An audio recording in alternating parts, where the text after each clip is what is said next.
major news story is with many perspective and layered with different levels of impact. Honey, what time did this happen? We will be right there.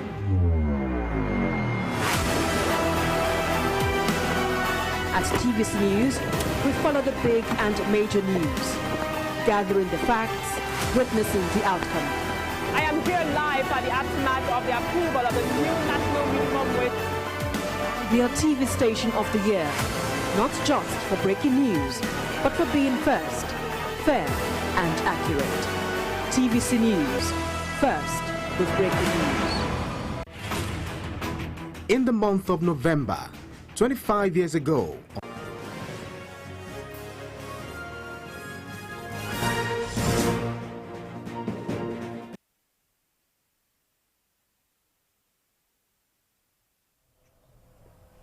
and thanks for staying with us. Now we're staying on the collapsed 21-story building in Ikoyi. What more can you tell us at this moment?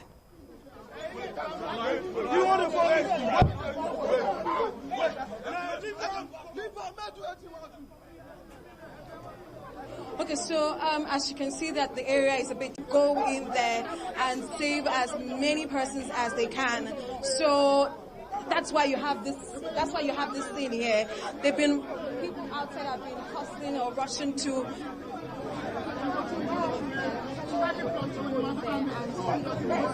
And so that's what you see outside here. People just want to go. That the area is a bit tense, and this started happening. Although we saw a bit of this earlier today, which is about 7 a.m., when some persons that slept overnight said that the response time of the emergency responders was not timely, and so. But that's not what the emergency responders are saying. They say that they're trying their best to get to ground zero and rescue those persons that they are hearing their voice. So that's where we are right now. The search and rescue operation is still ongoing. It gave an official figure, which is that 10 persons have been confirmed dead from last night till this morning, and then 9 have been rescued.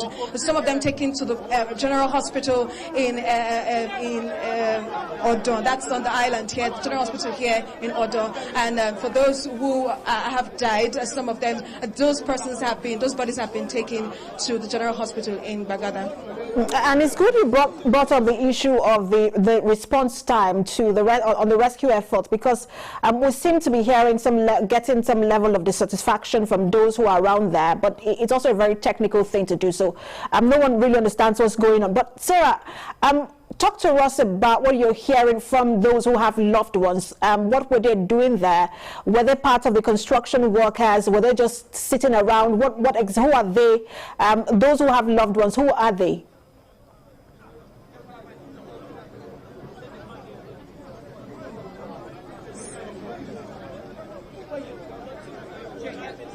So for those who have loved ones here, they've been here since last night. Some of them, some came in this morning, and they actually tried going in there, but security operatives didn't allow them going, saying that there's no how they can help right now there's nothing they can do right now than just to pray that the search and rescue operation is successful, that their family members come out alive. So right now the area is tensed a bit. Down there you have some family members there. Of course, some of them have been crying, of course, expecting the unexpected. Some of them are hopeless, but they're still hoping that their own person, that's the person they know, is in the building, it will be safe at the end of the day. So you see that the situation is, if you just see what the cameraman is trying to show you there, people are saying that they are here to rescue their brothers that are in the building, that are under the rubble. But of course, the police and security operatives would not have that. So they are saying that they are following protocol, their own standard protocol, which is that to excavate for a while, wait a little to try and decipher where the voices are coming from, and then go in to excavate more. So they are asking the crowd to be a bit patient with them. Hopefully, this patience will not run out. And I can see that there was just a slight squabble behind you.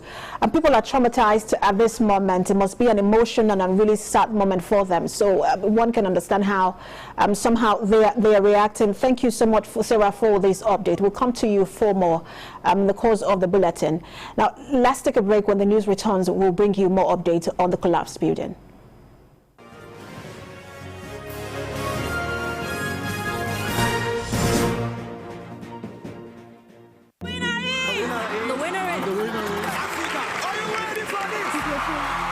Wake up, Motherland, to electrifying performances at the 2021 All-African Music Awards. Afrima, from November 19th to the 21st, 2021 at Ikoyi Hotels, Lagos, Nigeria. Featuring African Music Business Summit, a platform for business networking and interaction among music professionals. Join Afrima Music Fest, an evening of non-stop music concerts with live broadcasts and performances from African music superstars. Date is Friday, November 19th from 6 p.m. Sunday, November 21st comes with all the glitz and glam from Africa's music superstars, celebrities and international personalities at Afrima Awards Ceremony. Red carpets 4:30 p.m, awards 7:30 p.m. All at the Hotels and Suites, Victoria Island, Lagos, Nigeria. For tickets and seat reservation, visit www.afrima.org. Brought to you by GoBed247.com. Navadine ahead. Address home, Afrima. Still we sing for hope, for celebration.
Every major news story is with many perspective and layered with different levels of impact. Hello.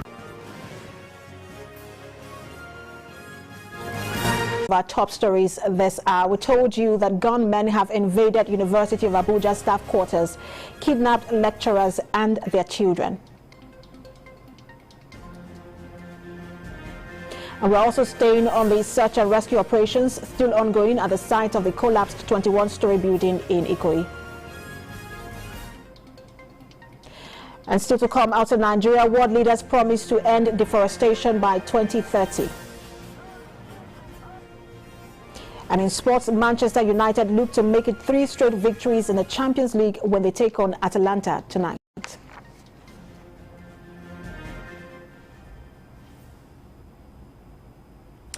We're staying on the collapsed building in Ikoyi. 2 survivors have just been moved into the emergency ward at the General Hospital in Odon. The Deputy Governor and the Permanent Secretary, Lagos Ministry of Health, are still being expected at the health facility. And coming on the news now from Odon General Hospital is correspondent Abibola Agbebi. Bimbo, talk to us. We understand that 2 survivors have just been moved into the emergency ward. Talk to us more on this. Yes, we have been at the General Hospital here in Odon, and so far 9 victims have been rescued from the site of the collapsed building. 7 were rescued yesterday, Monday, while 2 were rescued earlier today and they were brought in here into the facility earlier today. And all the victims are male. Now, earlier we had the Deputy Governor of Lagos and, of course, the Permanent Secretary of the Lagos State Ministry of Health, who were here to take a look at they had the opportunity to talk to some of the victims who, of course, still appear frail, but a few of them were able to mutter words of appreciation to God, for keeping them alive. Out of the victims that are being treated here at the facility, we have 1 Togolese whose name we cannot disclose now. We, of course, have names of the victims who have been rescued from the building collapse, but we cannot disclose their identities yet, for security reasons. We're also told that the 5 bodies that were moved in here yesterday, talking about victims that were brought in here dead, yesterday have been moved to the mainland morgue in Yaba. So far, the victims are still undergoing treatment, and the Lagos State government has assured that they would take good care of the victims and ensure that they all come out of these stronger. And Bimbo, I can see a video of a footage of one of the victims being rowed in, and it's so sad to see that people have to go through that.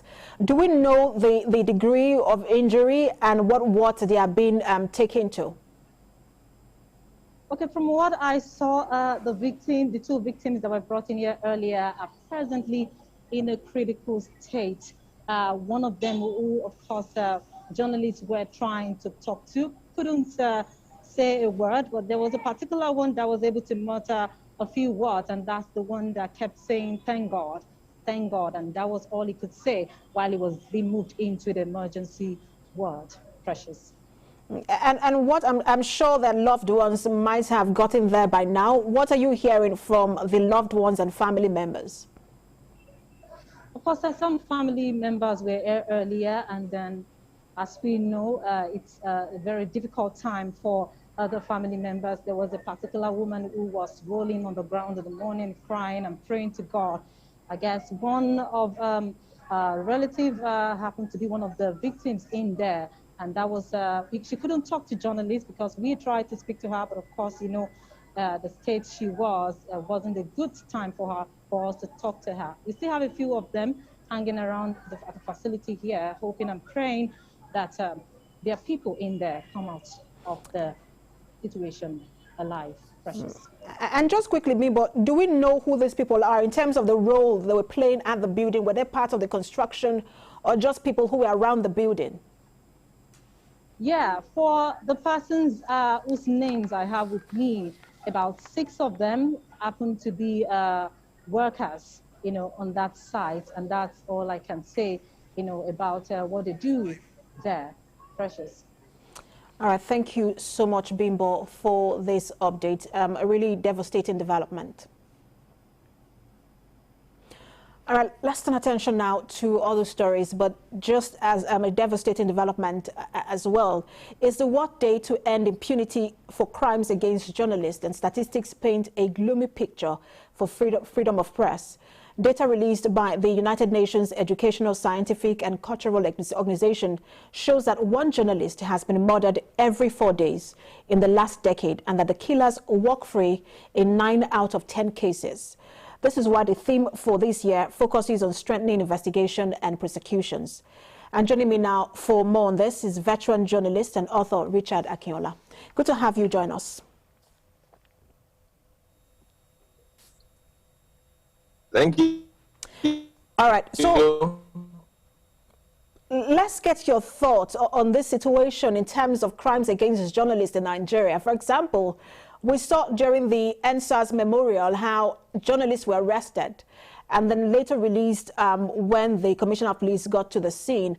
But it is a pointer to, the daily life of, the average journalist or the journalist in Nigeria. Talk to us about what you make about how journalists are treated in the country.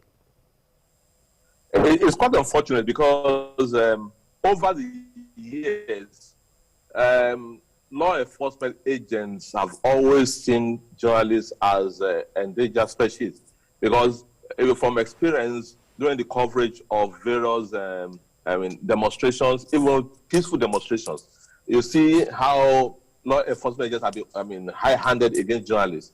And apart from that, journalists are exposed to the danger of covering such events. Take, for example, a year or 2 years ago, a China's reporter was killed during a procession in Abuja, and nothing happened today. Just about 2-3 weeks ago, a Vanguard journalist disappeared. He's based in Abuja, disappeared and up to now, nobody has any trace on him. So it has been, a recurrent pattern. And of course, I actually base security agents on how they are going to relate to journalists when covering events, because they are usually, high-handed and very brutal against journalists. And it becomes even more compelling now in view of the next election in Anambra, because I'm not too sure if most media houses are providing reporters with various bulletproof jackets and helmets, which is very important in covering your such volatile area. And I always say it's a very complicated situation for journalists in Nigeria, because there is this expectation from people that you really have to report how we feel, and maybe that's all you should report. And and they think that that's all you should get, and the government is saying no, you're also not doing enough, and then it just, both sides are thinking that, look, you're not doing enough, just trying to do your job, and it's sort of complicated for journalists. How can journalists navigate, or how can we protect journalists in Nigeria? It's a mindset of those in power. Say, for example, a few months ago there was this major riot in South Africa over Jacob Zuma's imprisonment, and there are lots of looting here and there. And deliberately, I was glued to SABC and another private station in South Africa, and you discover that as journalists were reporting, the security agencies were just focused on the looters. They never, attacked the journalists. So it's a matter of mindset until law enforcement agents and those in government, change that, mentality. Seeing journalists as adversaries, because it's like each time you see a journalist, you see another adversary. I don't know why. That kind of mentality. Why? How is that kind of mentality got ingrained in the consciousness of an average law enforcement agent? So that consciousness, that mentality has to change, both in the perspective of law enforcement agents and even those in government. I guess that's why it's difficult to prosecute and investigate these cases because of those who are involved. Thank you so much for talking to us, veteran journalist and author Richard Akinola. Thank you. Thank you. Let's take a break now. When the news returns, we'll have more stories. Stay with us.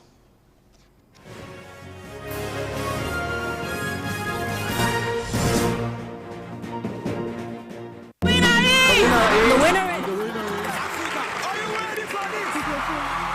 Wake up, Motherland, to electrifying performances at the 2021 All African Music Awards. Afrima, from November 19th to the 21st, 2021 at Ikoyi Hotels, Lagos, Nigeria. Featuring African Music Business Summit, a platform for business networking and interaction among music professionals. Join Afrima Music Fest, an evening of non-stop music concerts with live broadcasts and performances from African music superstars. Date is Friday, November 19th from 6 p.m. Sunday, November 21st comes with all the glitz and glam from Africa's music superstars, celebrities and international personalities at Afrima Awards ceremony. Red carpets 4:30 p.m, awards 7:30 p.m. All at the Hotels and Suites, Victoria Island, Lagos, Nigeria. For tickets and seat reservation, visit www.afrima.org. Brought to you by GoBed247.com. Navadina Head. Address home, Afrima. Still we sing for hope, for celebration.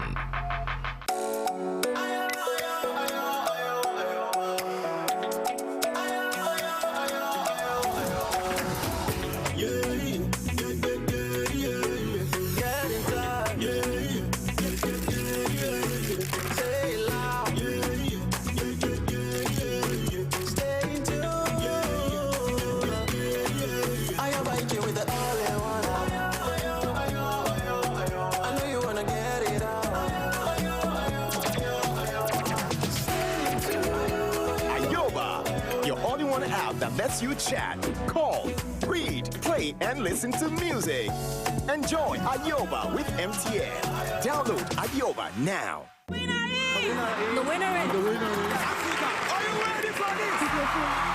Wake up Motherland to electrifying performances at the 2021 All African Music Awards. Afrima from November 19th to the 21st, 2021 at Ikoyi Hotels, Lagos, Nigeria. Featuring African Music Business Summit, a platform for business networking and interaction among music professionals. Join Afrima Music Fest, an evening of non-stop music concerts with live broadcasts and performances from African music superstars. Date is Friday, November 19th from 6 p.m. Sunday, November 21st comes with all the glitz and glam from Africa's music superstars, celebrities and international personalities at Afrima Awards ceremony. Red carpets 4:30 p.m, awards 7:30 p.m. All at the Hotels and Suites, Victoria Island, Lagos, Nigeria. For tickets and seat reservation, visit www.afrima.org. Brought to you by GoBed247.com. Navadine ahead. Address home, Afrima. Still we sing for hope, for celebration.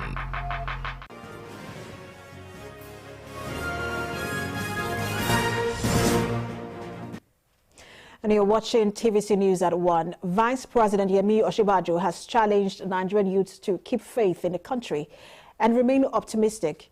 The Vice President said this at the commemoration of the first ever National Youth Conference in Abuja. Helen Osamedekins reports. Nigeria has one of the largest youth population in the world. A 2019 data by the National Bureau of Statistics shows that about 43.69% of Nigerians' total population are aged 0 to 14, which means in the near future, the youth will form the bulk of the country's population. While there was a natural growth trend in the number of young people in Nigeria, there are limited growth opportunities for them. Despite growing evidence of youth activism and mobilization, Nigerian youths are yet to achieve the level of inclusion required for political representation.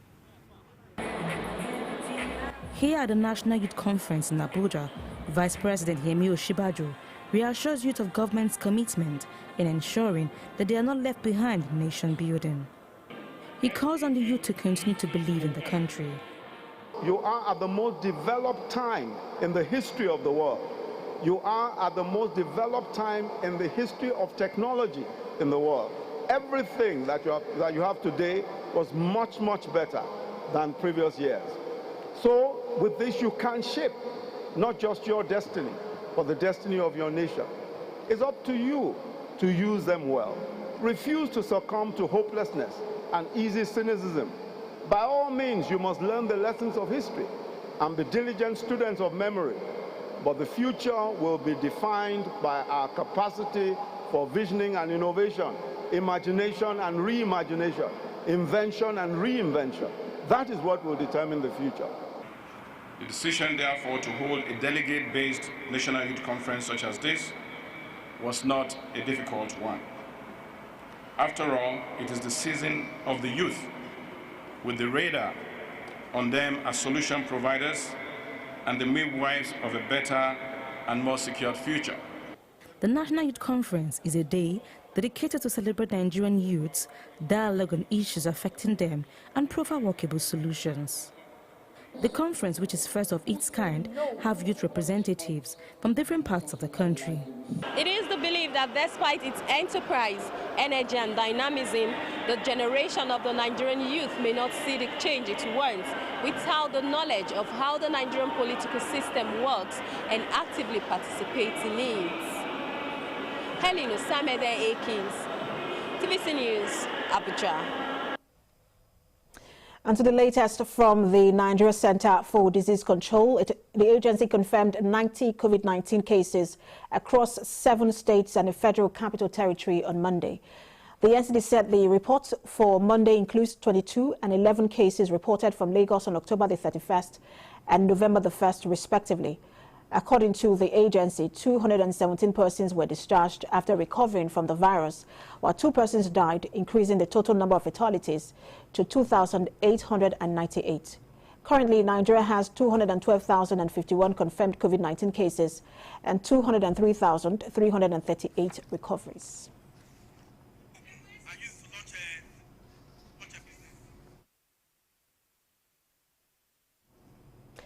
Meanwhile, Governor of Ogun State, Dakpo Abiodun, has flagged up COVID-19 vaccination in the state, and residents are urged to take advantage of the mass vaccination program to protect themselves against the pandemic. TVC News' Kazim Olowe reports, and after these reports, David Alabi is standing by for business update. Residents of Ogun State, irrespective of their status and nature of their job, now have the opportunity of receiving the COVID-19 vaccine to protect themselves from the deadly virus.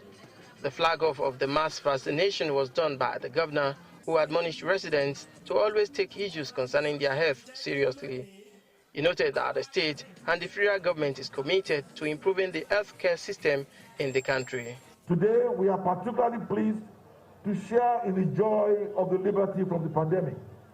As the state government, in partnership with the National Primary Healthcare Development Agency, plans to vaccinate about 2 million people of our dear state, in addition to those already vaccinated.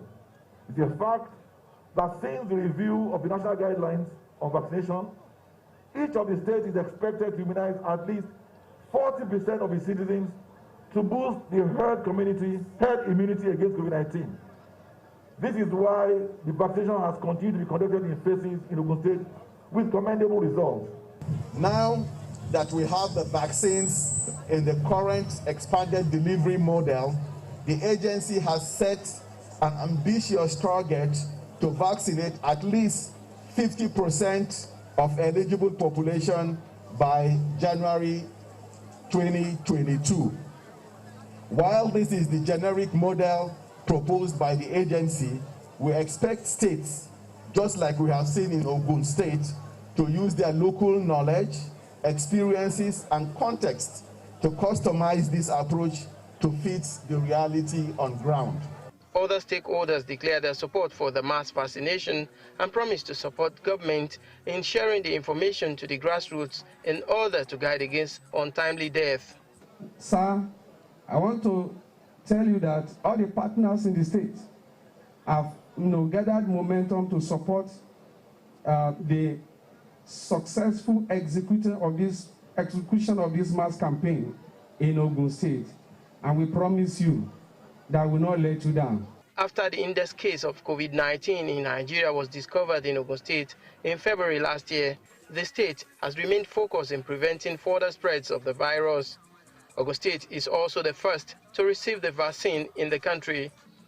The mass vaccination is another step in consolidating the gains of keeping the virus away.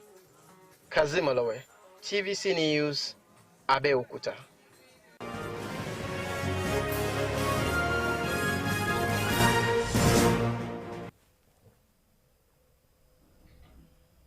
And now talking business news now, we'll start with news across Nigeria as a recent data from the Federal Ministry of Power shows that power generation in the country experienced a sharp decline from a peak of 4,224.9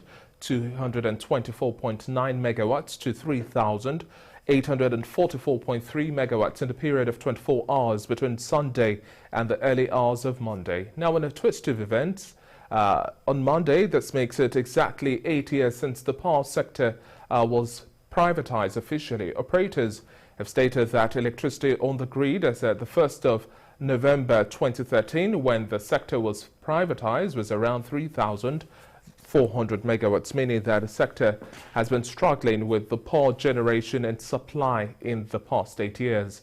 The president of the Nigeria Consumer Protection Network also stated that it is high time that the government reviews the privatized sector.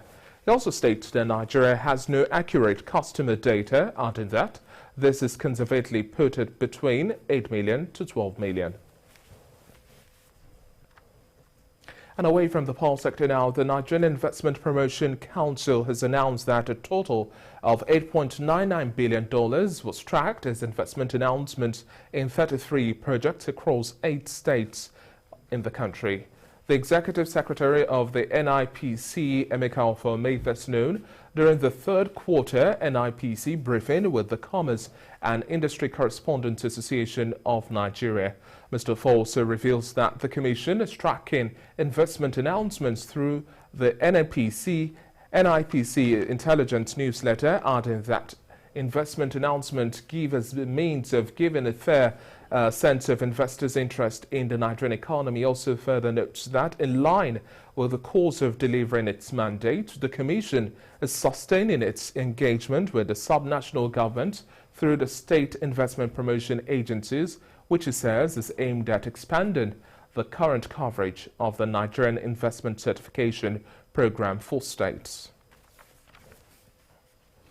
In other reports now, the African Development Bank has blacklisted at least 40 Nigerian firms and individuals for engaging in corrupt practices, fraud and collusive practices between 2017 and this year, according to data obtained from the bank's website. The AFDB said the firms and individuals were debarred for coercive, collusive, corrupt, fraudulent or obstructive practices under its sanction system or adopted under the Agreement for Mutual Enforcement of Debarment decisions from other global lenders. Due to the debarment now, the firms and individuals are not eligible to engage in projects financed or implemented by the AFDB. While some of the debarments were made by the AFDB, others were made by the World Bank Group, but recognized by other organizations, including the AFDB, under the cross-debarment policy. And now in the maritime sector, freight forwarding practitioners in the country have been urged to join forces to tackle challenges impeding seamless operations at the ports. Now, the call was made during the inauguration of the new executive body of the National Association of Government-Approved Freight Forwarders in Lagos. TVC News maritime correspondent Ifeanyi reports.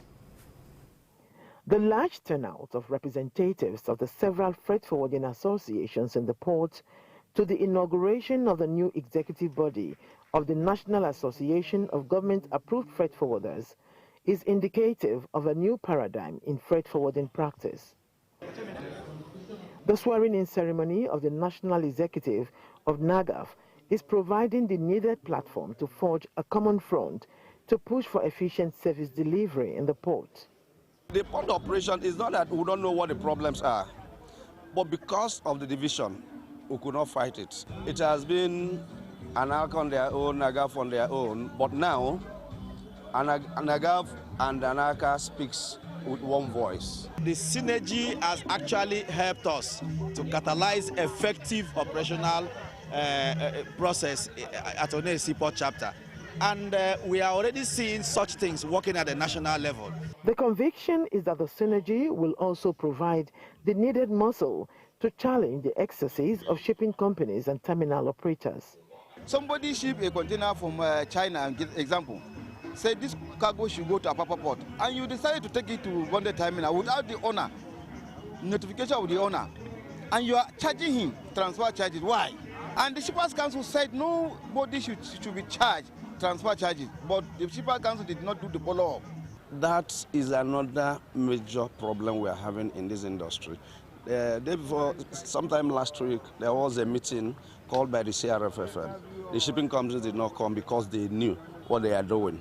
And now it's not going to be business as usual with the shipping companies because they are really defrauding us. They are really defrauding us. So we'll go into it to bring them to book and make sure they do the right thing. There have been recurring allegations of flagrant abuse of trade agreement by shipping and terminal operators in the ports. Ifeanyi Eze, TVC News, Lagos. And our shift and focus to the global front. Shares idle just below record highs today, and currencies held tight ranges as nervous investors await the Federal Reserve policy meeting. One of several central bank decisions this week that could set the tone for risk appetite. Asian shares are mixed today, with the MSCI's gauge of Asia-Pacific stocks outside Japan holding steady. Japan's Nikkei edging up 0.4% and also features pointed to a weaker European and US Open. Now, the MSCI's World Equities Index was down a marginal 0.02%, with Pan-Region Euro Stock 50 features down 0.25%, as well as the E-mini features for the S&P 500 index down 0.21%. South Korea's Kospi index gained 1.5%, while the Dow Jones Industrial Average also rose about 2.6% after eclipsing 36,000 points for the first time during intraday trading. The S&P 500 gained 0.18% overnight, while Nasdaq Composite Futures are at 0.63%. Well, that's it from the business desk this afternoon. Many thanks for watching so far. Sports news is coming up shortly. Good afternoon.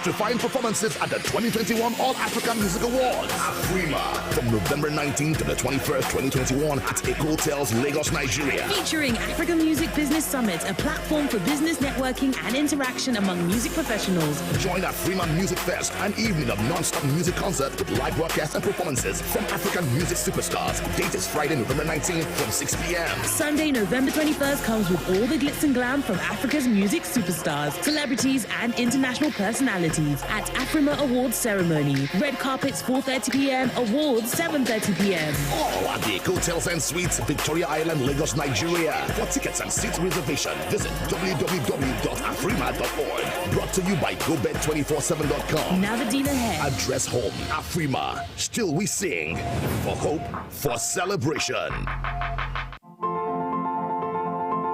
Every 1 hour, 86 migrants enter Lagos State. It is a beehive of activities.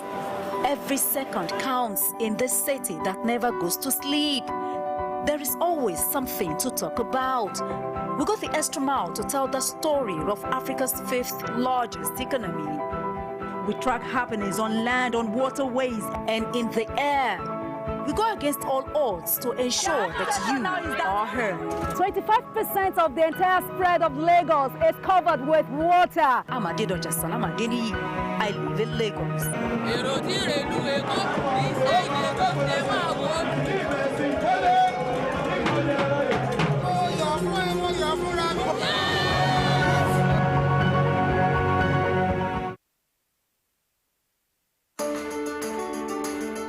There is always more to a story than the scribbling line. The part of a story that is not told casts a shadow. It's like the part of an object that is not reached by light. On TVC News, I'm able to explore the many angles there are to a story, talking to stakeholders, asking the difficult questions, and digging for facts. I believe the viewers are able to make a better decision if they're well informed and understand not just a part, but the complete story. TVC News, first with breaking news.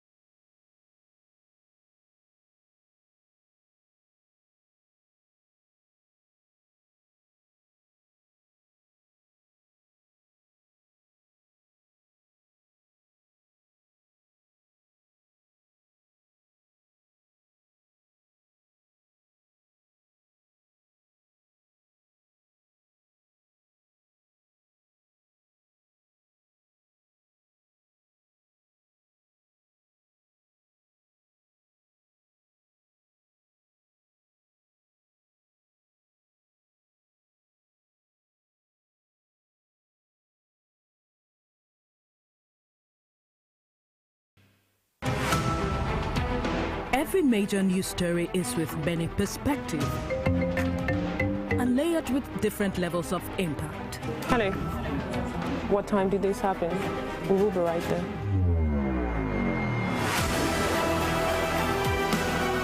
At TVC News, we follow the big and major news, gathering the facts, witnessing the outcome. I am here live at the aftermath of the approval of the new national minimum wage.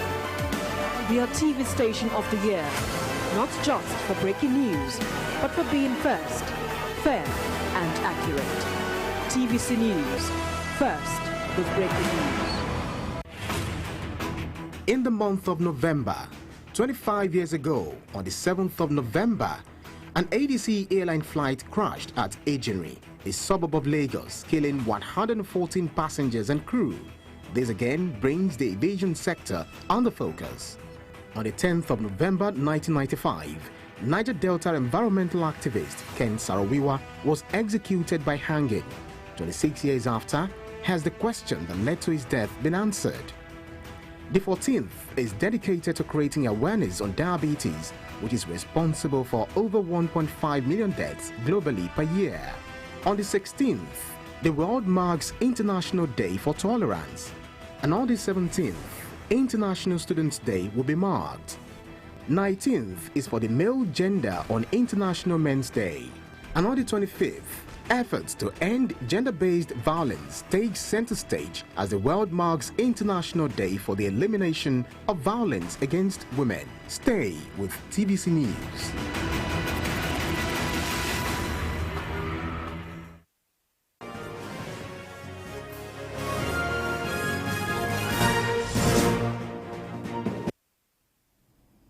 Hello and welcome to sports. We'll begin with the UEFA Champions League, which makes a return tonight. Ole Gunnar Solskjaer's side will be hoping to continue their positive upturn in results as they travel to Italy to take on Atalanta.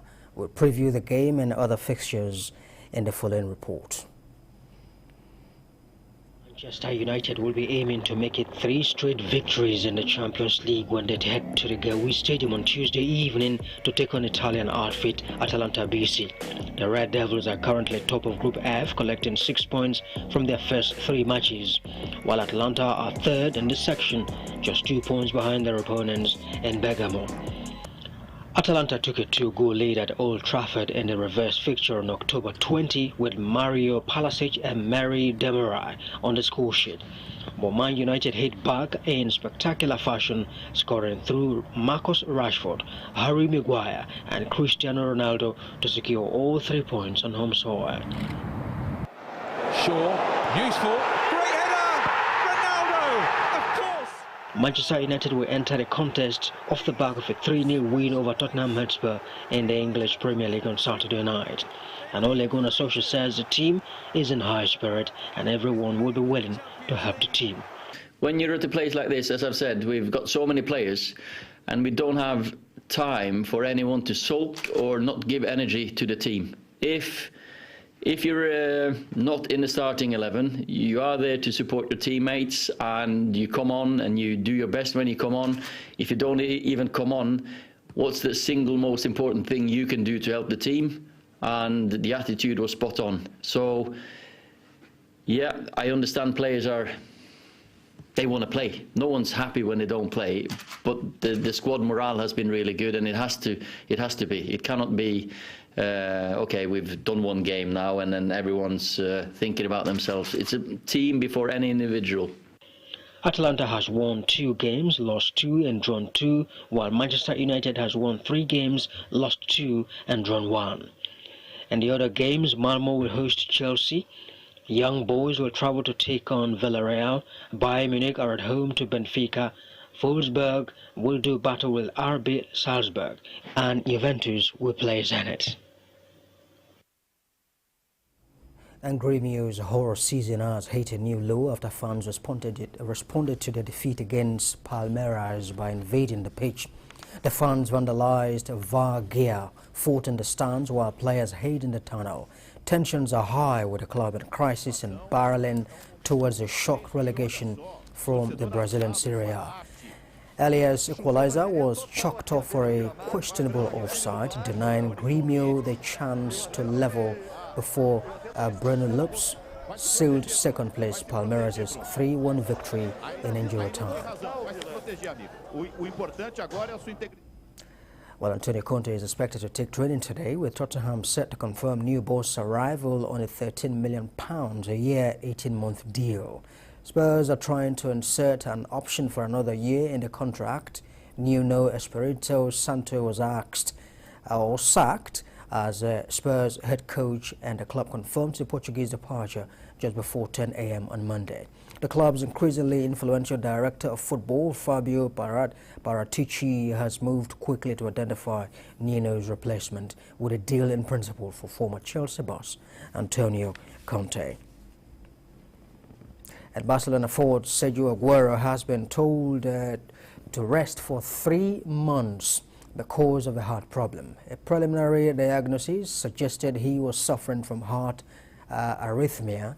The former Manchester City striker asked to be taken off after 40 minutes of Barcelona's draw with Alaves on Saturday night, complaining of chest discomfort. The 33-year-old spent Sunday and Monday in hospital in Barcelona following an extensive cardiac tests carried out. What are sports this hour?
Every major news story is with many perspectives and layered with different levels of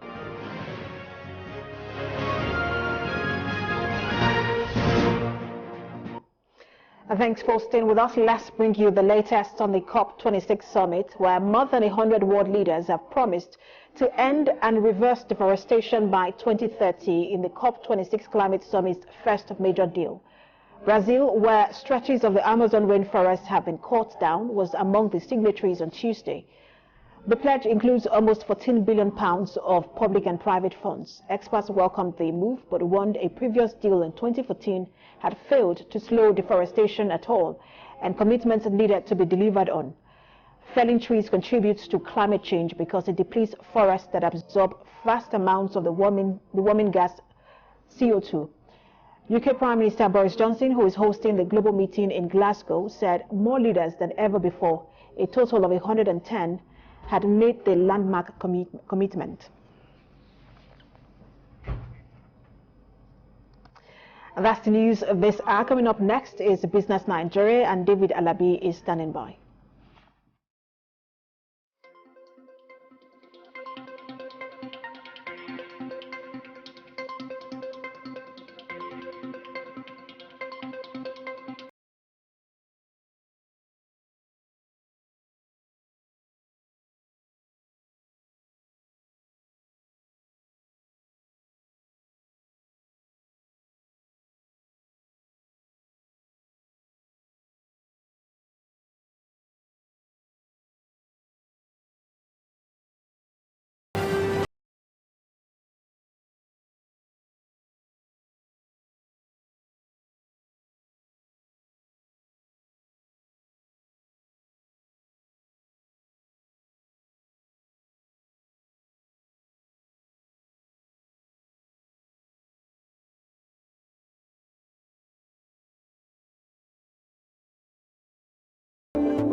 When shippers groan under the weight of ceaseless charges that tend to throw them off balance in the sector, Nigerian Shippers Council promptly comes to their rescue.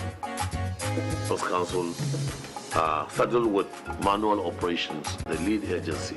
We stay ahead of the curve. Hello and welcome. It's Tidbits. Allah Inland Drive port is born again. Finally, the Eagle has landed. Join us for a smooth sail on your favorite maritime program, The Shipper, brought to you by Nigerian Shippers Council, Nigeria's port economic regulator, every Tuesday at 8:30 p.m. on TVC. So, all in favor say aye. Those against no, the ayes have it. What do you know about the legislature, its role in governance, and as one of the three arms of government? Lagos Parliament is here to bring it to you as it is. Here to bring you every detail you need to know about the legislature in Africa's most populous city.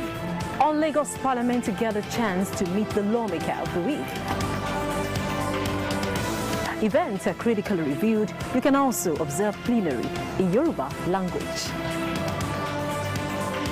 I am Abimbola Agbebi. Join me every Friday at 9 p.m. as I take you through the activities of the legislature. At TVC News, wherever the big news story is happening, we're geared up to break it. TVC News, first with breaking news.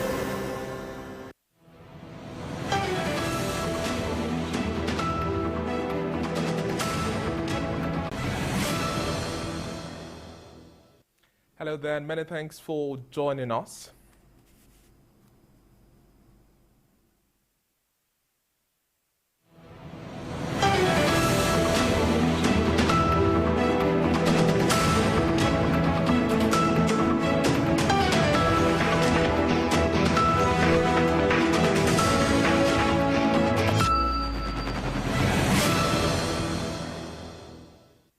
Hello. Hello there, many thanks for joining us in today's edition of Business Nigeria. Here are some of the top stories making the headlines now. Consumers demand power privatization review as generation drops to 3,844 megawatts. As prices also steady on slow OPEC output increase, as Asian shares also mixed as investors await crucial Federal Reserve decision.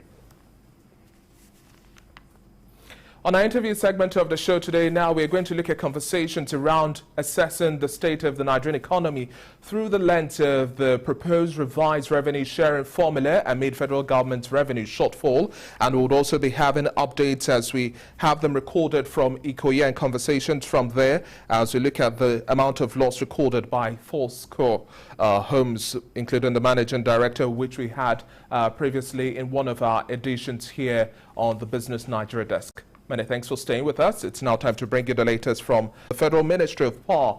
Shows that power generation in Nigeria experienced a sharp decline from a peak of 4,224.9 megawatts to 3,844.3 megawatts in the period of 24 hours between Sunday and the early hours of Monday. Now, in a recent twist of events, on Monday, this makes it exactly 8 years since the privatization of the power sector officially. Now, operators had stated that electricity on the grid as at November the 1st, 2013, when the sector was privatized, pegged the generation at about 3,400 megawatts, meaning that the sector has barely had any addition or struggled with power generation and supply in the last 8 years. Now, the president of the Nigeria Consumer Protection Network also says that it is high time that the government reviews the privatized sector, and further states that Nigeria has no accurate customer data, adding that this is also conservatively put at between 8 million to 12 million.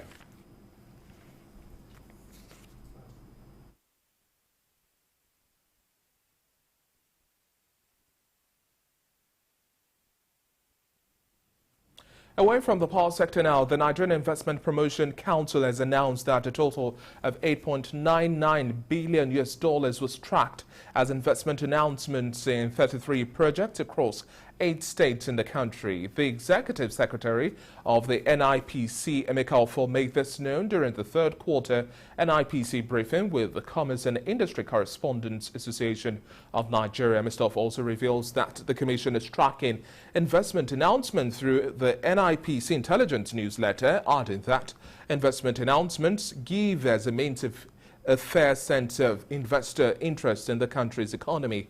It further notes that, in line with the course of delivering its mandate, the Commission is sustaining its engagement with the sub-national governments through the State Investment Promotion Agency, which he also says is aimed at expanding the current coverage of the Nigerian Investment Certification Program for states. In other reports, the African Development Bank has also blacklisted at least 40 Nigerian firms and individuals for engaging in corrupt practices, fraud and collusive practices between 2017 and this year, and that's according to data obtained from the bank's website. The AFDB said that the firms and individuals were debarred for coercive, collusive, corrupt, fraudulent or obstructive practices under its sanctioned system or adopted under the Agreement for Mutual Enforcement of Debarment Decisions from other global lenders. Due to the debarment now, the firms and individuals are not eligible to engage in projects financed or implemented by the AFDB, while some of the departments are made by the AFDB, others also made by the World Bank Group, but recognized by other multilateral organizations, including the AFDB under the cross-debarment policy. Well, it's now time to bring you updates as we have them from Ikoyi now. 9 persons have been confirmed rescued, 10 others confirmed dead, while rescue operations are still on in the wreckage of a 21-story high-rise building which collapsed under construction. Scores others also fared, still trapped in the building, and the cause of the collapse and exactly how many people are trapped under the rubble remains sketchy. Some reports also say that the building was several floors higher than originally intended. I will have joining me to discuss this and much more from the scene of this event as we have updates to give us insight. The chairman, Nigerian Institute of Architects Lagos chapter, David Majakodumi. Good to have you on the show this afternoon. David, if you can hear me, I'd like you to confirm your exact position at Ikoyi and updates you have, apart from the figures we have of the number of people dead, those likely confirmed, rescued, and then the state of the premise there.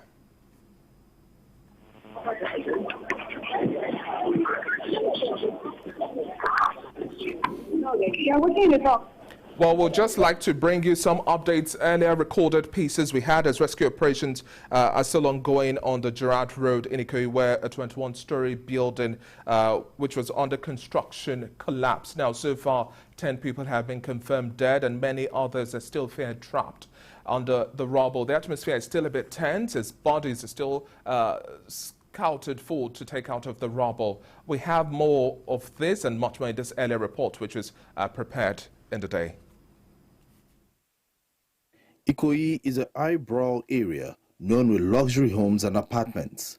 The building contractors spare no cost to ensure all structure is erected with high-quality materials. But on Monday, 1st of November, a 21-story building that has been under construction for more than 2 years collapsed. When the incident happened, residents rushed to the scene using their hands to dig into the rubble. Though emergency responders arrived at the scene with heavy equipment for evacuation, residents say they arrived late.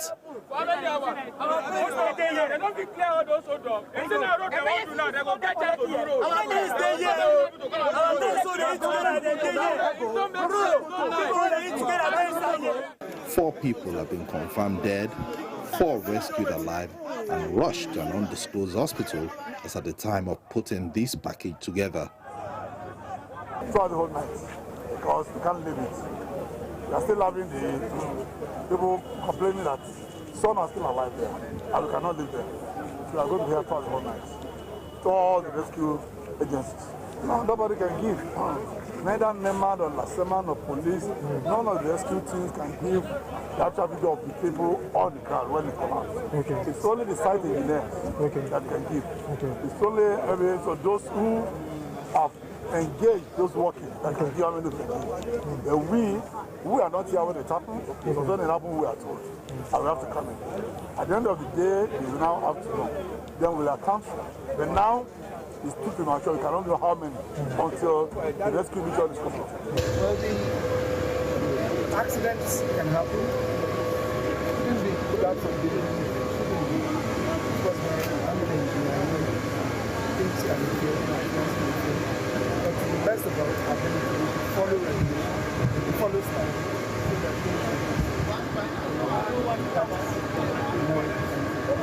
This is not the first time that the building has collapsed in Lagos.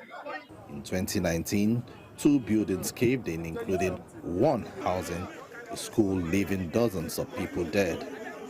Till date, no one has been prosecuted for the incident. No official statement has been released, but reports say the developer may also be under the rubble. And while we're still trying to establish connection with the chairman of the Nigerian Institute of Architects Lagos chapter, David Majakodumi, we still have a little bit of a piece prepared, a conversation we had with Femi Oshibana of the Foursquare Homes, looking at conversations as to what sort of edifice this was, what it was bringing to the real estate market, and then the state of affairs as at the time under construction. Please listen to this piece. Yes, I like to, I was already started in my introduction, but I want to go straight to how did this all start? How did you get this? How did you get into the sector? What happened? How did you play into it? And you're doing so well in the real estate sector at the moment. I gotta say, all glory must be given to God. I finished my university career in England in 1991. Then when I finished, I went into buying and selling of shoes and suits. That was what I was doing from 1991 to 1997, to be precise. When it got to 1996, I made up my mind that I wanted to buy a house. That was my plan. To buy a house and rent it out and to still continue selling. Then after some time again, I just decided that let me just buy this, let me just go into development. I decided I want to go to development because I spoke to people, I was tired of moving around. When I was selling shoes, I never had a shop. But I had so many customers. Lots of people know me in London. It was a mobile shop, but it was selling. I was making money. At that level, I was making good money. Yeah. Lots of people know me in England. I go and buy the shoes from Italy and suits from Italy. I bring them to London. When I get to London, everybody, and I understand the secret of selling, I know Nigerians like shoes. They like suits. And Nigerians buy shoes and suits, not because they need it. If Nigerians see good things, they'll buy, So I have certain people that I target. I'll target you if you have money, and I know you are a man of your word. Yeah. So I know if you're a man of your word, you will pay. Yeah. So you'll not like to owe. Yeah. And I must be sure you also have money, because if you're a man of your word, but you don't have money, you will still owe. Yeah. And also, if you have money, but you're not a man of your word, you will not pay. So those were my two criteria, which many people do not know, and people are. But so in 1997, luckily for me, I bought a place on 469 New Cross Road in New Cross. I think for about 68,000. Wow. It was strange. When I bought the place had a land behind it. So to me, the land meant nothing. And I was going to sell the land. Somebody offered me £15,000. So I told my lawyer to sell it. That the man, I was traveling to Nigeria, said, please sell the land. The buyer is going to give you £500 deposit. By the time I came back, two months said, oh, she didn't sell it because the man didn't pay 10%, which was £1,500. I said, no, I told you that I was going to pay £500. So I was very angry. I can remember. Then I terminated that lawyer. Then the person who introduced, the lawyer that introduced me to her, and I went to her and I said, oh, I don't know what this lawyer has done. By that time, she had already set up her own practice. Then she said, why do you want to sell? Don't you know you can build? It was strange to me. This was 1997. I said, what do you mean, build what? She said, you can build on the land. I said, can you, I've never had about it in my life that you build. So I said, so how do I start? She said, all you have to do, call the local authority. And surprisingly, we called, I got an architect. Then the architect called the local authority. We had a meeting there. And I was shocked when they were telling us that we can develop 2 units. I was shocked that 2 units, is it that easy? To my surprise, that was how I started. I developed 2 units there. There was a 2-bedroom and 1 3-bedroom. So 2 units. And we developed it. Surprisingly, we developed it with the rent I was collecting on the house in front. In front of it was a shop with 3 flats. So what they were paying was what I used to do the first development. And I will never forget. So that one was sold, and I was shocked because, it was strange. Yes. I've never heard of it before, talk less of seeing it happening. So I did that one. That one we finished in 1998. It was sold, and then something it was sold. Then again, I bought something else in Stoke Newington. It was a big house. After I bought the house, I converted it into 3 flats. And this is very interesting. I applied, there was a big house, I applied for a 2-story extension. The council wanted to write 2-story. They made a mistake. They wrote 3-story. So when we started developing it, some neighbors went to report. When you have a 2-story in London, you can't do a 3-story. A 2-story must go all the way. So they went to report me to the council, and the council came and said they made a mistake. They agreed that they made a mistake. So I should not do the 3-story. Anyway, I went up and did the 3-story.